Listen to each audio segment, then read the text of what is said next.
In North Carolina, there are about 1.7 million North Carolinians living in poverty, so that's about 1 in 5 North Carolinians.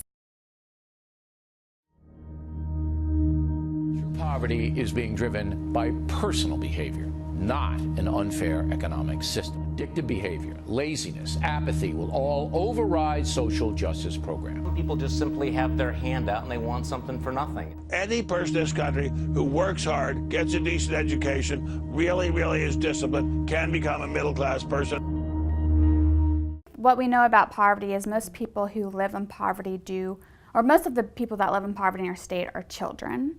But of the ones who are adults, most of them are working. There's a really big misconception really in our country that people who live in poverty aren't working hard enough, but that really is ignoring the economic challenges that we face today.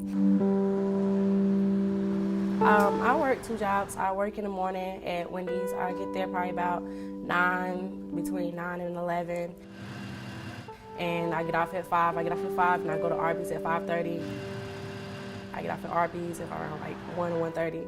And then I turn around and I wake up and I take them to school at like 6. So there are a lot of workers in North Carolina that earn the minimum wage. The minimum wage right now is $7.25. That's less than 2 lattes at a Starbucks, right? We're not talking about a lot of money. So even if you have a worker who's working full-time, putting in their very hardest effort, You gonna come warm up? there's no way that they're going to be able to make ends meet, especially if they have children.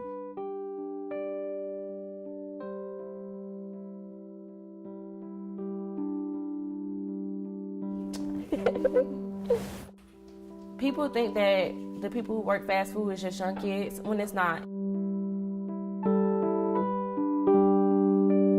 It's people who's trying to take care of their kids. They're trying to pay light bills, water bills, gas bills, rent, off of $200-300 every 2 weeks. With me and my daughter, we couldn't afford to pay our bills where we were staying at. It was like I had to either choose, am I gonna pay my light bill or am I gonna pay this full rent and not have lights?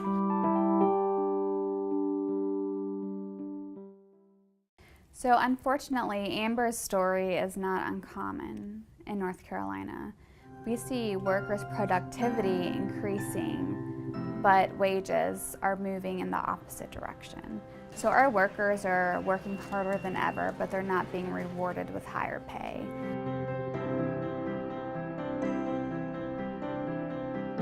So when you talk about Amber's story, think about how inadequate her wage is. And it's just, economically, it's abysmal, but morally, it's just shameful. We have the tools in place that can give Amber, her children, and all North Carolinians like her a better chance, and we're just failing to live up to that high standard.